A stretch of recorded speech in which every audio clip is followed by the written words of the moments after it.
तो सस्ते घर अब सस्ता नहीं रहा।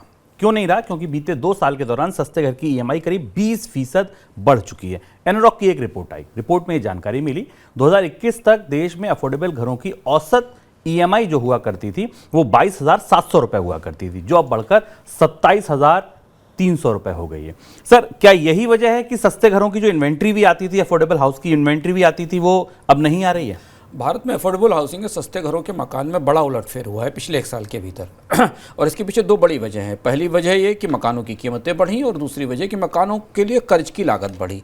अगर आप केवल इंटरेस्ट रेट देखें फ्लोटिंग लोन्स के ऊपर, जो 30 लाख रुपए तक के लोन हैं, तो इन पर पिछले 2021 के मध्य में ब्याज दर थी करीब 6.7%। अब वो 9.15% के आसपास है, लगभग 10% के आसपास, बल्कि कई मामलों में 10% से ऊपर है, दहाई के अंकों में।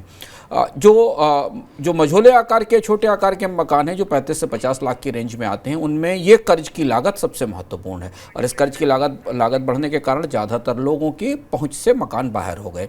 दूसरी महत्वपूर्ण बात ये कि अफोर्डेबल हाउसिंग के दायरे में आने वाले जो घर थे उनकी कीमतें भी बढ़ी पिछले 1-2 साल में, क्योंकि वो जिन इलाकों में बनने वाले थे उन इलाकों में प्रॉपर्टी के प्राइसेस महंगे हो गए, कच्चे माल की महंगाई आ गई और बिल्डर्स ने उनकी कीमतें भी बढ़ा दी। तो दोनों तरह से भारत का जो आम व्यक्ति अपने सर पर छत चाहता था, किराए के मकान से निकलकर अपना मकान खरीदना चाहता था, उसके लिए पूरा का पूरा बाजार लगभग उसकी पहुंच से बाहर हो गया।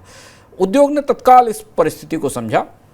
हम विस्तार से आपको अपनी रिपोर्ट्स में बता चुके हैं कि इसके बाद अगर पिछले 1 साल में आप देखें तो लगातार कंपनियों के जो नए प्रोजेक्ट आ रहे हैं उनमें प्रीमियम 1 करोड़ रुपए से ऊपर के प्रोजेक्ट्स की संख्या बढ़ती जा रही है।